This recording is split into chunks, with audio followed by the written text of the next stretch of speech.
আসসালামু আলাইকুম ভিউয়ার্স, আশা করি সবাই অনেক ভালো আছেন আল্লাহর রহমতে। আমরা সকাল সকাল সবাই ঘুম থেকে উঠে পড়েছি, আমরা অনেক ভালো আছি। আমরা সকালবেলা উঠেই এখন কবুতরগুলো ছেড়ে দিলাম, মুরগিগুলো ছেড়ে দিলাম। এখানে 4টা মুরগি ডিম নিয়ে বসেছে, আর বাকি মুরগিগুলো বাহিরে চলে গেছে। ওরা বাহিরে খাবে, মাঠে খাবে। আর ওরা তা দিচ্ছে, আরেকটা মুরগি ডিম পাড়ছে। দোতলা মুরগির খোয়ারের উপরে আমরা লাউ গাছের জাংলা দিয়েছি, আমরা লাউ গাছ এখানে উঠিয়ে দিয়েছি।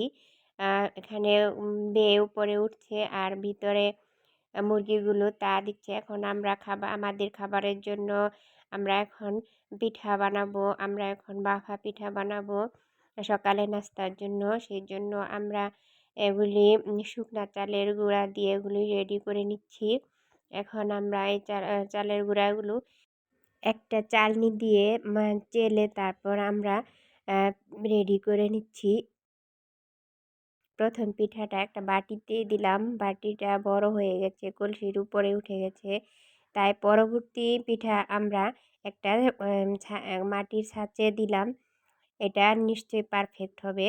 আমরা গুড়, নারিকেল আর চালের গুঁড়া দিয়ে পিঠাটা রেডি করে নিচ্ছি। পিঠাটা রেডি করে আমরা এখন ওই পিঠাটা নামিয়ে এটা দিয়ে দিব। প্রথম পিঠাটা হয়ে গেলে আমরা এটা দিয়ে দিব। আমাদের প্রথম পিঠাটা হয়ে গেছে, এখন আমরা এটা দ্বিতীয় পিঠাটা দিয়ে দিচ্ছি। এটা একদম পারফেক্টলি কলসিতে ঠিক মতো হয়েছে, আর কলসিতে পিঠা অনেক সুন্দর হয়। দ্বিতীয় পিঠাটা হয়ে গেছে। এখন ভেঙে দেখব পিঠাগুলো কেমন হয়েছে, ভিতরে ঠিক মতো হয়েছে কিনা। একদম পারফেক্ট হয়েছে, খেতেও ভালো লাগে। গুড়ের পিঠা বানানো মাঝে আমরা আবার পেঁয়াজ, কাঁচামরিচ, ধনিয়া পাতা দিয়ে এই পিঠাটা বানিয়ে নিলাম। এটা খেতে অসম্ভব মজা লাগে। আমি নিজেও এখন নাস্তা করে নিচ্ছি। আমরা নাস্তা খেয়ে তারপর দুপুরে রান্নার আয়োজন করব। আমার ছেলে মাছ ধরেছে পুকুর থেকে, সে মাছগুলো এখন খালা কাটবে। একটু ভালো মানের বড়শি ব্যবহার করার কারণে মাছগুলো সহজেই ধরা পড়ে। ও ছোট মানুষ, সেই হিসেবে অনেক ভালো মাছ ধরতে পারে। মাত্র ধরা মাছগুলো তাই নিঃশ্বাস কাটছে। আদিব খুব মনোযোগ সহকারে তা দাঁড়িয়ে দাঁড়িয়ে দেখতেছে। এখন সে দৌড়ে আবার মাঠে চলে গেল। সে বাচ্চাদের সাথে খেলা করতেছে খুব আনন্দ সহকারে। আদিপের খেলার ফাঁকে আমি আপনাদের একজন দাদাকে দেখাচ্ছি। উনি অনেক বছর যাবৎ আমাদের বাসায় থাকে। উনি বসে বসে জাল বুনছে। জাল বোনা তার একটা নেশা। সে এ পর্যন্ত বহু জাল বুনেছে, এখনও সে অনেক ভালো চোখে দেখে। যাই হোক, আমার এক খালা নকশি কাঁথা বানাচ্ছে। সে অনেক সুন্দর ডিজাইন করে তারপর এই কাঁথাটা বানাচ্ছে। বানাতে অনেক সময় লাগে, তারপর শখ করে বানায়। যাই হোক, আমরা এখন হালকা নাস্তা করে তারপর আমরা ফুল পিঠা বানাতে যাব। শুকনা চালের গুঁড়া দিয়ে আমরা এই পিঠাগুলো তৈরি করি। এই পিঠাগুলো আমাদের অনেক পছন্দের। আমরা এই পিঠাগুলো কিভাবে বানাচ্ছি তা একটু আপনাদের দেখিয়ে দিচ্ছি।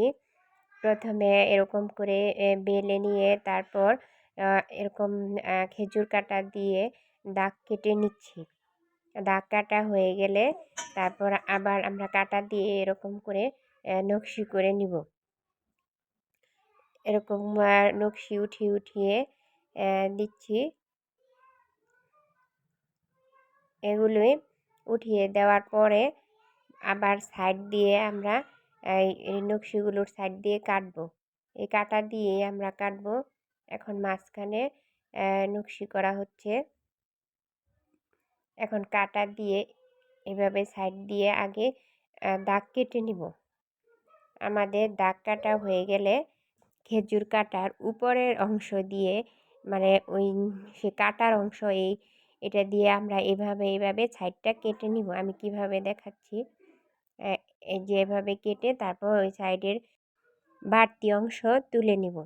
এই যে আমার পিঠাটা হয়ে গেছে। পিঠা বানানো শেষ করে এখন আমরা দুপুরে রান্নায় চলে যাব। দুপুরে যে কলার থোড়, আপনারা কি বলেন জানি না, কলার থোড় দিয়ে আর ডাল দিয়ে আমরা এই বড়াটা করলাম। এই বড়াগুলো গরম ভাতের সাথে খেতে খুব ভালো লাগে। আমার পরিবারে সবাই এই বড়াটা খুব পছন্দ করে, তাই আমি মাঝে মাঝে আমাদের গাছের থেকে আমরা পেড়ে তারপর এগুলি এইভাবে করে দেই। এখন আমি বক রান্না করব। এখানে 2টা বক নিয়েছি। বক রান্নার পরে এখানে ডিম রান্না করলাম। আমরা দুপুরে খাওয়া দাওয়া শেষ করে বাইরে যাব, তাই পাখিটাকেও খাবার দিয়ে দিলাম। আদিব পাখিকে খাবার দিচ্ছে। পাখিটাকে খাইয়ে আমরা এখন বাইরে চলে এলাম। কিছুটা অ্যাকোরিয়ামের মাছ কিনবো, পাখি কিনবো, এই জন্য আমরা এখন অ্যাকোরিয়ামের দোকানে চলে এসেছি। এখান থেকে আমরা কিছু মাছ নিব আর পাখিও কিনবো, এই জন্য আসলাম। ইয়াসিনের পাখিটা খুব পছন্দ হয়েছে, তাই পাখিটাকে আদর করতেছে। এখন এদিকে আমাদের কেনাকাটা হয়ে গেলে যাব একটা। সন্ধ্যা হয়ে গেছে, তাই আমরা মেলায় এসেছি।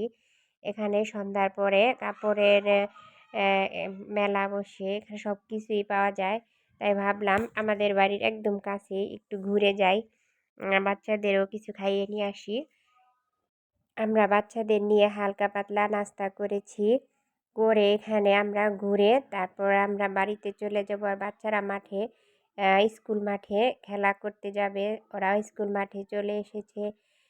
আমাদের একদম বাড়ির সাথেই স্কুল। এখানে অনেক বড় মাঠ। এখানে বাচ্চারা অনেক রাত পর্যন্ত খেলে। আমার 2 ছেলেই এখানে খেলতেছে। যাই হোক, ওরা খেলতে থাক, আমরা এখন বাড়িতে চলে গিয়ে পিঠা বানাবো।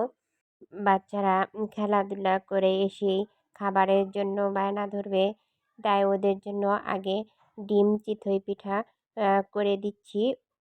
ওদের জন্য আমরা ডিম চিতই পিঠা করে তারপর আমরাও একটু খাওয়া দাওয়া শেষ করে তারপর আমরা দুধ চিতই পিঠা করার জন্য আরও অনেকগুলো পিঠা বানাবো। এখন আমরা সবাই মিলে এই নাস্তাটা আগে করে নিচ্ছি। পিঠাগুলো আমরা মাটির তাওয়াতে করতেছি।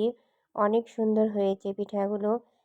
এভাবে করে মোটামুটি অনেকগুলো পিঠা বানিয়ে নিয়েছি। তারপর পিঠাগুলো ভিজানোর জন্য আমরা লিকুইড দুধ নিয়েছি 2 লিটার। তার সাথে আমরা গরুর দুধ নিয়েছি 2 লিটার। গরুর দুধটা আমরা জাল করে ঘন করে নিয়েছি। এখন এই লিকুইড দুধের সাথে একসাথে মিলিয়ে তারপর আবার জাল করে নিব। এখানে জাল করা হয়ে গেলে তারপর আমরা খেজুরের গুড় দিয়ে দিব। খেজুরের গুড় দিয়ে এখানে আরেকটু জাল করতে হবে, বলক আসলে তারপর আমরা দিয়ে দিব নারিকেল। এখানে আমরা নারিকেলও দিয়ে দিছি। নুন দিয়ে জাল করে তারপর সবগুলো পিঠা আমরা এর মধ্যে ঢাকনা দিয়ে ঢেকে সারা রাতের জন্য রেখে দিলাম। এদিকে সবগুলো মুরগি খোয়ারে গিয়েছে, শুধু একটা মুরগ যাচ্ছে না, তাই এখানে আমার 2 ছেলে মিলে মুরগিটাকে খোয়ারে দিচ্ছে। পরের দিন সকালবেলা পিঠাগুলো কেমন হয়েছে দেখি। একটা পিঠা উঠিয়ে দেখিয়ে দিলাম। পিঠাগুলো এতটা স্মুথ, এতটা মজাদার খেতে হয়েছিল, আসলে আপনাদের কি আর বলবো। আমি একটা পিঠা কেটে দেখাচ্ছি কতটা স্মুথ হয়েছে। এভাবে আমি আসলে আমি হাত দিয়ে আপনাদের দেখাচ্ছি, এভাবে বোঝা যাচ্ছে না। আমি হাত দিয়ে ভেঙে দেখাচ্ছি কতটা নরম হয়েছে। খেতেও অসাধারণ মজা হয়েছিল। যারা আমার এই ভিডিওটা ধৈর্য সহকারে দেখলেন সবাইকে অসংখ্য ধন্যবাদ। সবাই ভালো থাকবেন। আল্লাহ হাফেজ।